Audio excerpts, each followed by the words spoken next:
Hi everybody, Sophia here from Highland Hypnobirthing, and today I'm joined by the lovely Jo. And Jo had her baby daughter earlier this year, her first time mum, and Jo had an amazing birth experience. And amazing birth experiences don't happen to everybody, but amazing is also incredibly subjective. So hi Jo, how are you today? Hello, I'm good, thank you. And tell us about, first of all, the run up to your birth, and then let's have a little bit of a chat around your birth story itself. So, what was it like in the last kind of few weeks as you approached birth?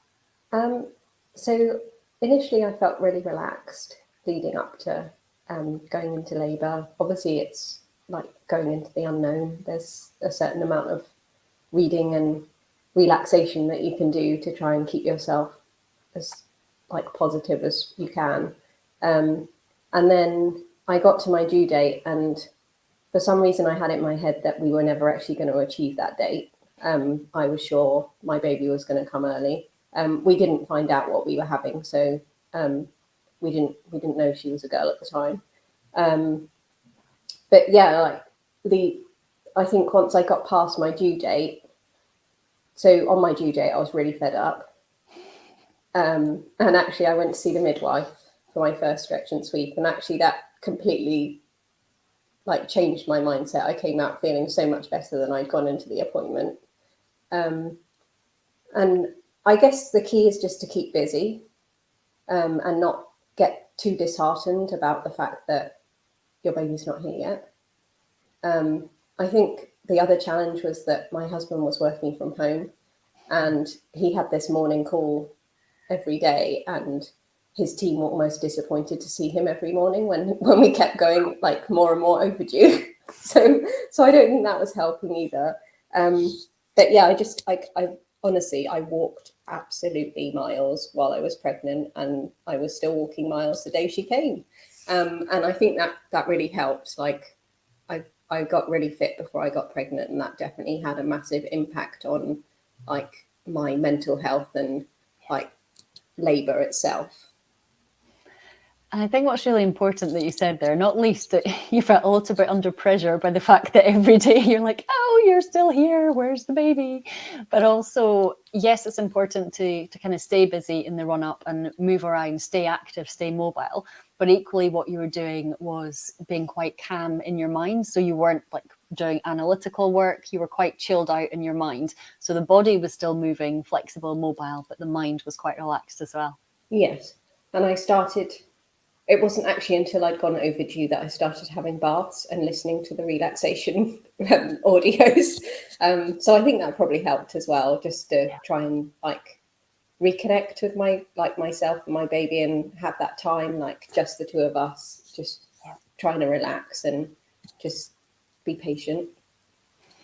Fantastic. So tell us about the day you went into labour and about the birth itself. So it was a Monday morning, and I had my third stretch and sweep. And the midwife had said on the second one that I'd made loads of progress since the first one. And then the third one, she said that I was actually like 3 to 4 centimeters dilated already, and I hadn't had a single pain. So I took that as like a massive positive, that my body had obviously been working hard, although I was like now 11 days overdue, like stuff had definitely been happening. So then I went for a walk with my mum, who was very anxious, the fact that I might have a baby on the street. And I said, I'm not sure that's going to happen, so we'll be all right. But she was reluctant that we were going to go walking up and down hills, which is quite difficult where we live, because we do live on the top of a ridge. So, and then I got to the point where I was kind of like, it was like 5:10 in the evening, and I'd had a few cramps during the afternoon, but like didn't really think much of it. I was like, no, I'm not taking this seriously yet. Like, I'll just carry on doing what I'm doing. And then it got to like 6:30, and my husband was supposed to go play football at 7:30. And I was like, yeah, you're fine. Just carry on. Like, I'm all right. Like, I don't know if I'm getting contractions or not. I'm not really sure, but I think something's happening. But it's all right. You go play football. I'll be fine. And then 7 o'clock, he was like, I think I'm going to cancel playing football. Like, I don't think I should go. Because basically the midwife had already said, like, she thought I'd labour quite quickly once things started. So then that made him want to stay. So I was like, okay, let's go for another walk then.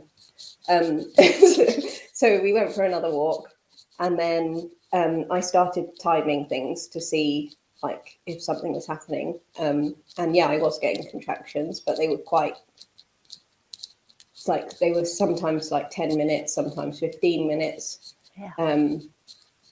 And they weren't painful at all. Like, they were incredibly manageable. And yeah, I just kind of carried on doing what I was doing. We made dinner. And then I had a bath around 8.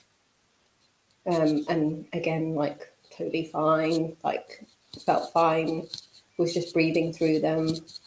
And then at 9:30, I lost my mucus plug, which panicked me a bit because nobody really prepares you for like what that's like. And so my poor husband, I was in the bathroom and I was like, come and look at this. Do you think this is normal? Do you think we should ring the hospital? And so he was like, well, I don't know. So we rang and they said, oh no, it's fine. It all sounds good. Like, I think it's your mucus plug. So don't panic. Like, just keep doing what you're doing.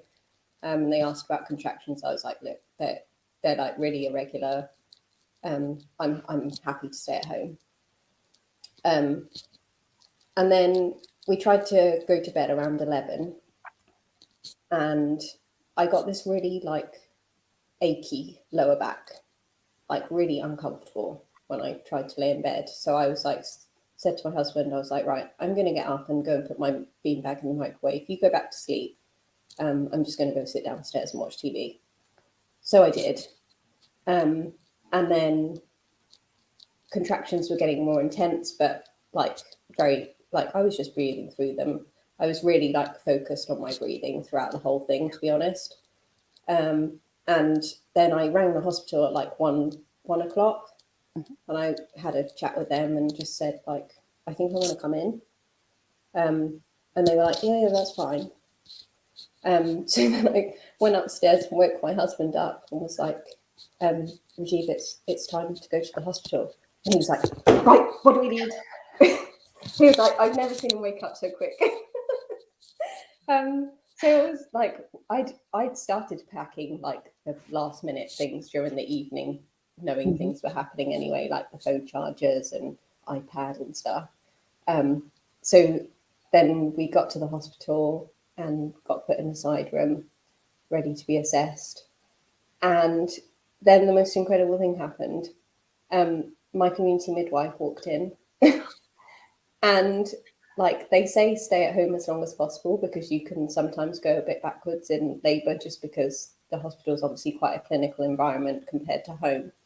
But I think it almost had the opposite effect on me because I could not have been happier to see my midwife. Oh.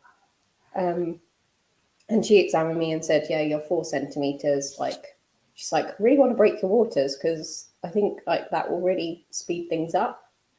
So she's like, but I can't just do it. So I'll have to go ask. So she disappeared off. And when she came back, she's like, I'm really sorry. Like, you're staying. So we'll go to a like delivery room. Yeah. But I'm not allowed to break your waters yet. So we have to wait. And like, just another aside there, really, like, my birth preference was to be in the birth centre, but unfortunately, because the hospital was so short-staffed that night, the birth centre was actually shut. Okay. But like at that point, like, it didn't really affect me. Like, we got into our room, it was nice and big. Like, it didn't actually feel that clinical. We had everything we needed. And then my husband decided to put some music on, and our like song as a couple is Michael Bublé Everything, and he just like clicked shuffle, and that song came on as we like were in our room, which was amazing. And if anyone's like watching this and wanting a tip for your hospital bag, pack straws, because drinking through straws out of bottles of water is so much easier. Yeah. So yeah, he sorted me out a drink, and I like took my trainers and socks off and put my flip-flops on, and just like stayed really mobile. So I wasn't on the bed or anything. I just was swaying and just breathing through the contractions. And the midwife was just busy doing the paperwork, which they seem to have so much to do. And yeah, like was just working my way through it really, and just listening to some really nice music. I think we had Michael Jackson, Michael Bublé, and Ed Sheeran throughout labour, so that was quite cool. And then when midwife said to me, "Oh, if your waters don't go in like the next 20 minutes, we'll break them." And I was stood there, and all of a sudden got a massive whoosh of water between my legs. It was like, "It's okay, they've gone." She's like, "Oh, good, that'll save me a job." So yeah, and then yeah, I was just like, I just was really focused. After my waters went, contractions got very intense. I was sick a couple of times, which my husband thought was quite amusing, because he's like, "You haven't been sick your entire pregnancy and you wait till you're in labour to be sick." But never mind, he coped. And then, yeah, like contractions got really intense then. And I remember you saying in like some of our relaxation and yoga classes, like, just go with what your body needs to do. And I found myself moaning quite loudly. My husband still reassures me I wasn't as loud as the woman next door. But yeah, so I just kind of, I really like then kind of not shut myself down, but kind of really like focused within and shut my eyes and just sort of moaned through the contractions. But like, I literally never had, I never had any intention of having like any sort of major pain relief or anything. And my midwife was aware that I wanted it to be as natural as possible, to the point where she literally convinced me to take 2 paracetamol before I started pushing, and that was all I had. And it wasn't for, and I'm not saying it wasn't uncomfortable and it wasn't painful, but I really didn't feel like I needed it. I just felt really in control with breathing, and I just felt really calm. I've got goosebumps. I've got proper goosebumps hearing you talk about that, all of it. Yeah, so like my waters went about 3:30. And then, yeah, like I say, contractions got really intense, and like I just felt so in control the whole labour. And then I remember my midwife saying, "Oh, there's a student outside in the corridor, like, would you mind?" And Sophia, I'm sure you'll know, like, you get to the point where you're just like, "I don't really care, like, yeah, whatever." So she came in, and she was really nice actually, but I felt really bad because I was like having really intense contractions at this point. Like, they were literally like lasting, well, I actually looked back at my app afterwards, and they were lasting like 3.5 minutes, some of them. So it was like really intense. And then I did actually like get up on the bed at like 5 a.m. But on all fours, because I just, that felt comfortable. But unfortunately, Mia had other ideas, and the midwife kept listening in and saying, "I'm really sorry, but you can't be in this position." She's not happy. And she'd been totally fine that entire labour, but she just didn't want me to be in that position. So ironically, I ended up giving birth on my back, which is obviously like the one position that everyone says is the worst position you can be in, but it had to be at the end. To interject there, though, I think, although it's not the best position when you're on your back, if you've already had a really active labour, which you did, and you were active right up until the day you went into labour, that's okay. It's not like you were on your back for 24 hours trying to give birth. It sounds like you were on your back at the most for an hour towards the end. Yeah. And then I remember midwife saying to me, like, "You haven't been to the loo for a while." Like, that's the other thing they say, like, make sure you like go for a wee regularly, but you just kind of forget.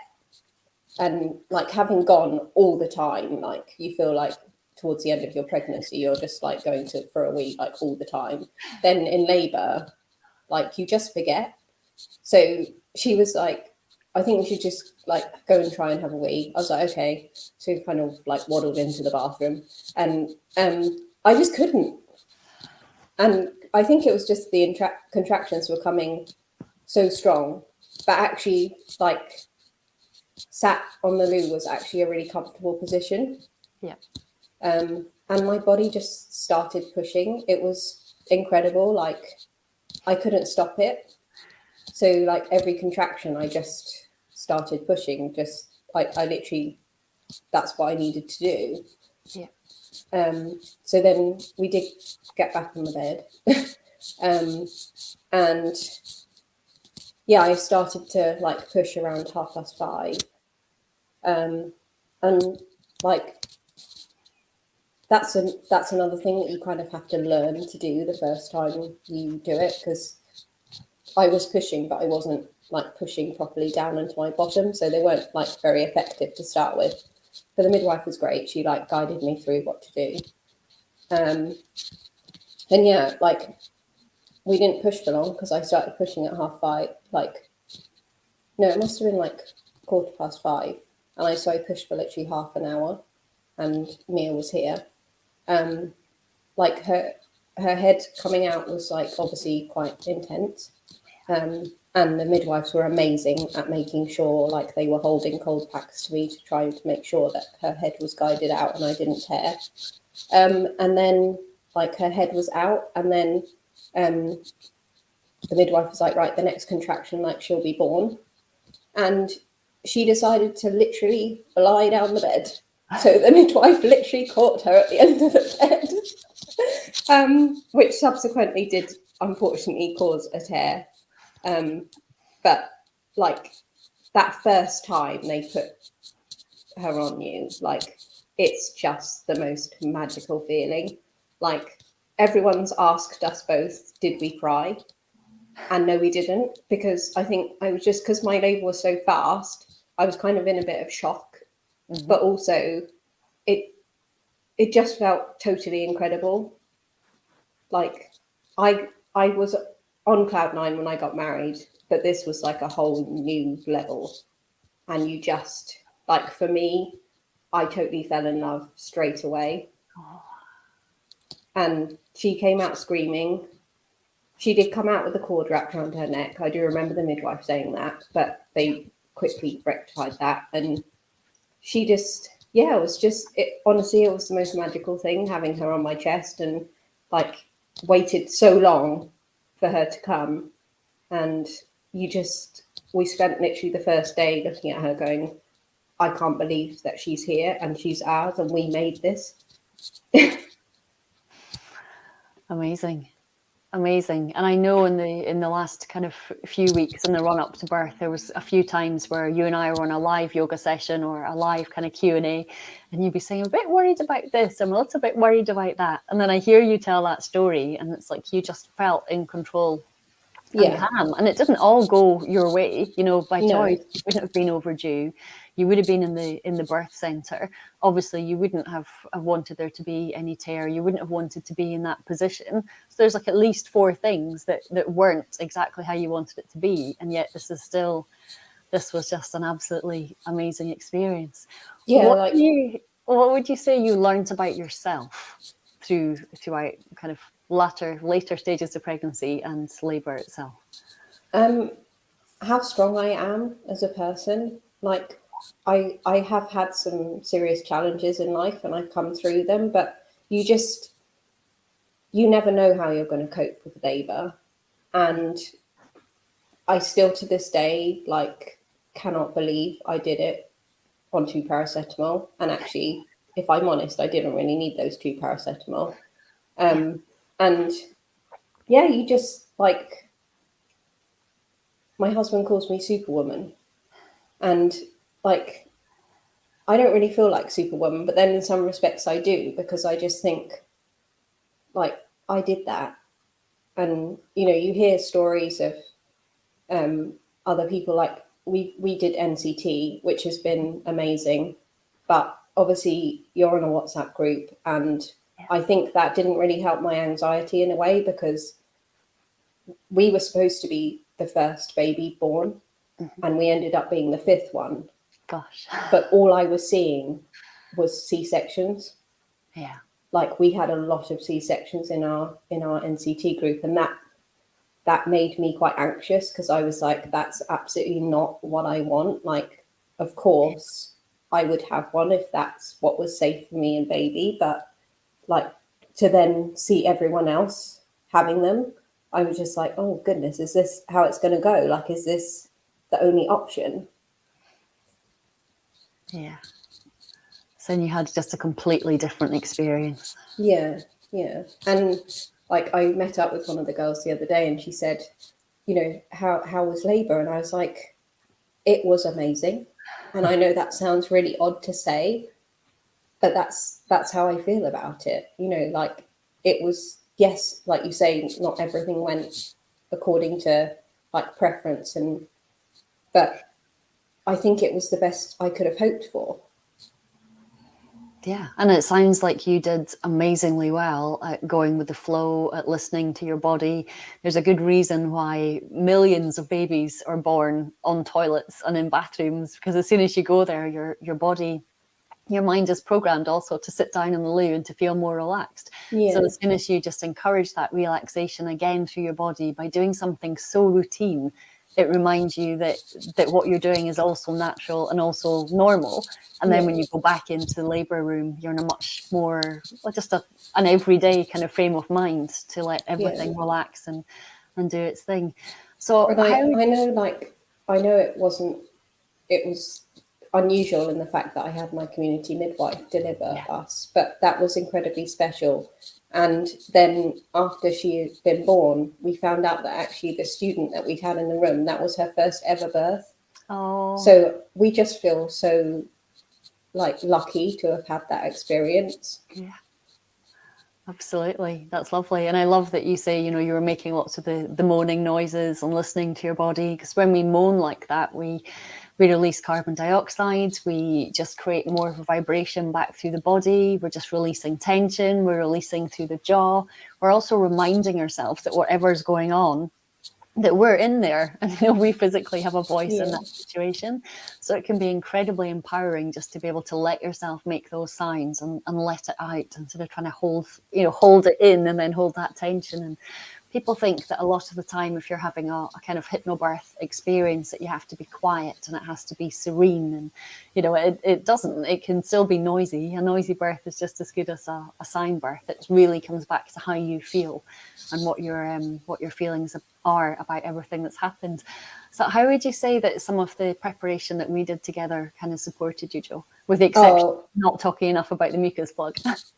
I honestly, it was the most amazing thing, and I'm so grateful that I had that, because like, learning the different, like, to stay active, and some of the positions that you taught me during yoga, like, I totally used all that, and especially like the breathing. And like, I'm not gonna lie, I felt a bit stupid when we practiced like the moaning breath in the yoga, but like, honestly, I was just so grateful that I had that, because I just felt like I had all the tools to then like make me relaxed and make it as positive experience as it was.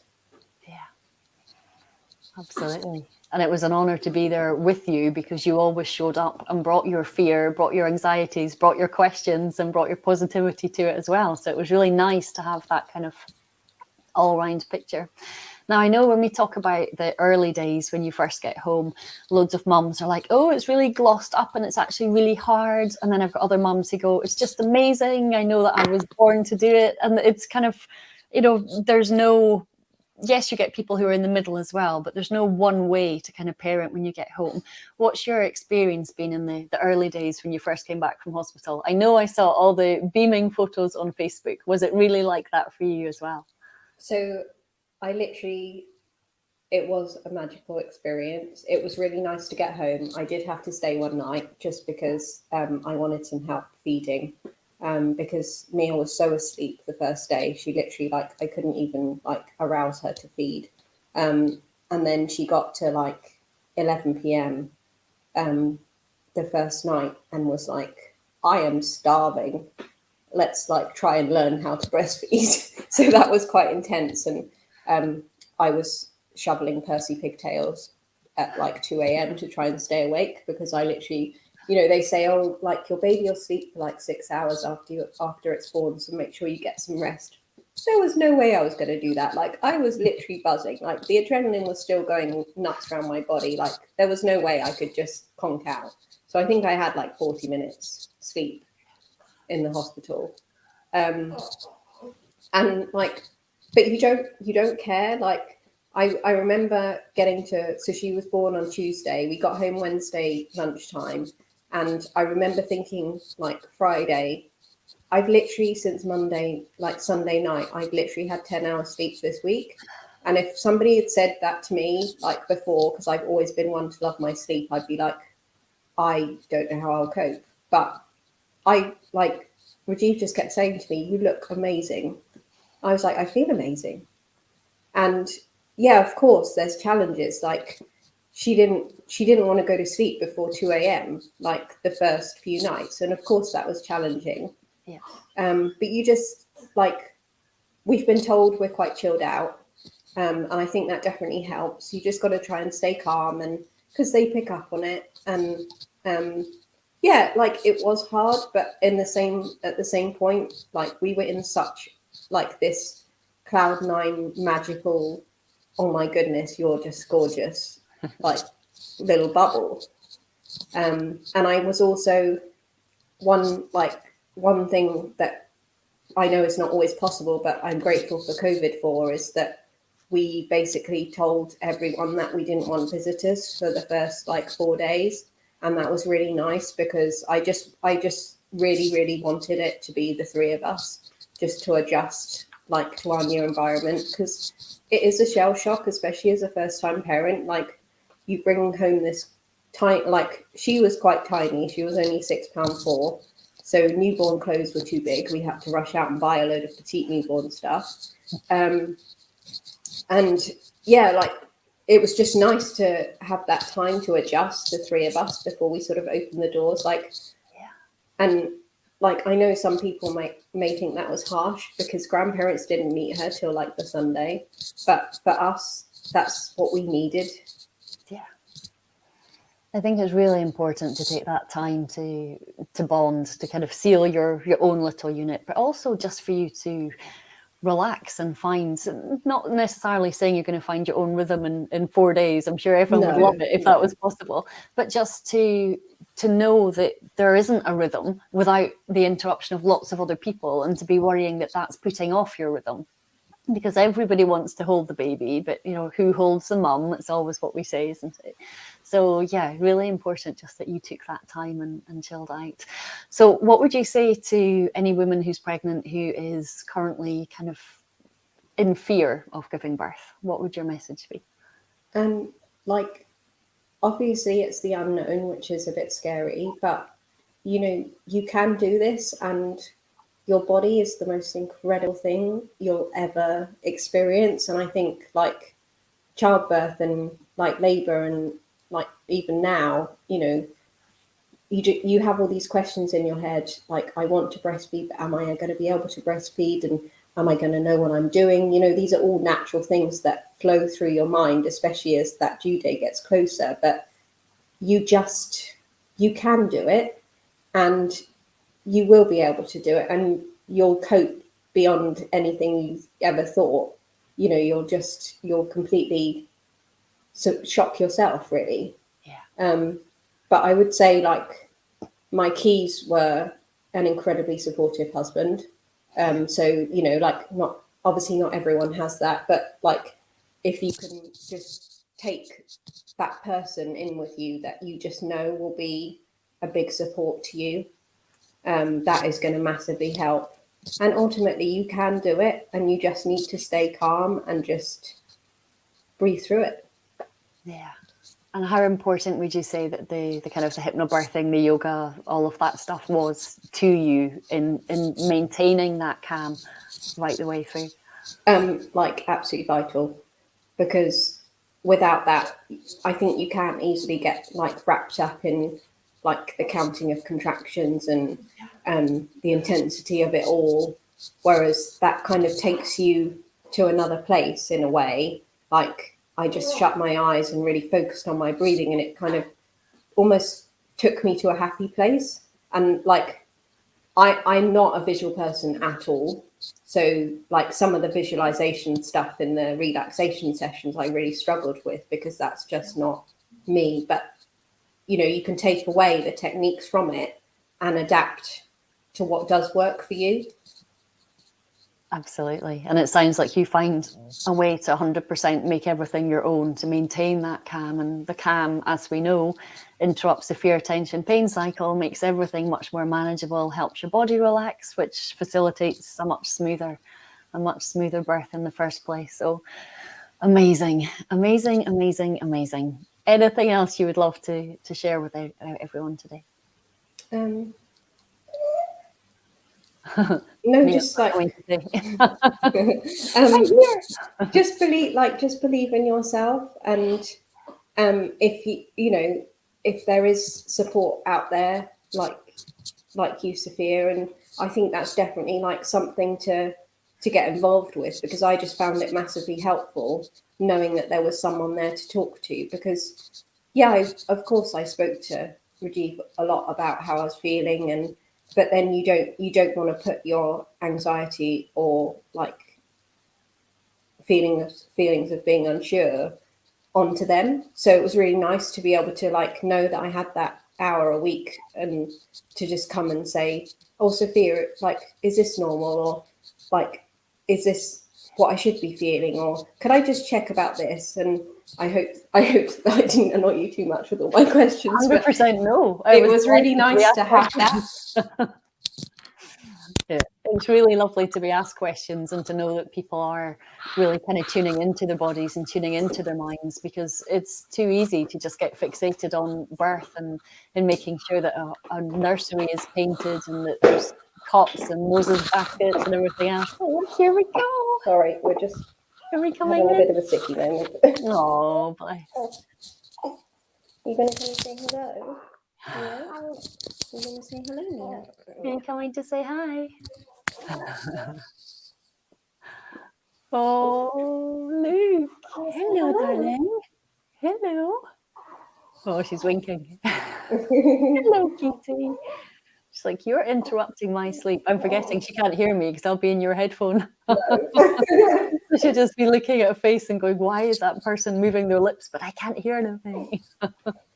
Oh, incredibly beautiful. So what are you guys up to for the rest of today? What's the plan? We're actually meeting a couple of friends today. So we're meeting a couple of girls from the NCT group. So lovely. Which is like been a really like nice thing. Like if you can get a little network together of mums and get that connection after you've had a little one, it just makes it nicer to have something to look forward to during the day. Absolutely. Because I found it quite difficult. Like Rajiv took 4 weeks off, which was amazing. And I would always like say to people, if you're in a position to take more than the 2 weeks paternity, then do it. Yeah. But then obviously because he'd been at home with us for so long, it was quite difficult then when he went back to work. Yeah. So it's quite nice to now have things to look forward to. So we're going to meet up with a couple of our friends. Not that Mia will probably notice them, but it's nice for us to see them. I love that. What I also love about what you said earlier is that you were able to share that you had a really positive birth experience. What I find a lot with new mums, even mums that I have worked with through hypnobirthing, through prenatal yoga, through any kind of birth preparation and support, they will go on, have amazing birth experiences. And then I've seen them sit in a baby massage class or a baby yoga class with me, and they will say to another mum, oh yeah, birth was really difficult. And then I'll chat with them afterwards and I say, that's not what your experience was before. And be like, yeah, I didn't want to say it was really good because I feel bad. So I don't want to be the smug mum who had a good birth and they all had a difficult birth. But that's also where we perpetuate this message that birth has to be excruciating. So I love that you're able to go and share with these mums who have also, not that they necessarily had difficult births, but they didn't potentially have the birth that they wanted, but you're still able to share openly that you have an amazing birth experience. That's really important. Yeah, absolutely. Like I Mhm. remember writing on Facebook on like day 4 or 5 after I had Mia, saying I can't describe how I feel. Like that, I literally didn't know how to put it down into words how I felt. But I just said I literally just want to go and shout from the rooftops how happy I am. Yeah. And that's honestly how I felt, and I just couldn't put it into words. It just felt so amazing. Like I guess it took a few days to realise like how amazing labour had been, and how quick it had been. I think like 5 days later, I said to Rajiv, I was like, so basically, when we went into the hospital, we weren't really contracting that regular, and then so basically like I was in established labour for like 2.5 hours, and she was here. He was like, yeah. I was like, that was quick. Body knows what it's doing. Amazing. Well, Jo, that is just fab to hear. Thank you so much for sharing your experiences, your wisdom, all your top tips for other mums in terms of just really believing in yourself and tuning into that energy. And go shout it from the rooftops. Thank you so much, Thank Sophia. you. You're so welcome. Thank you. Thank you. Take care.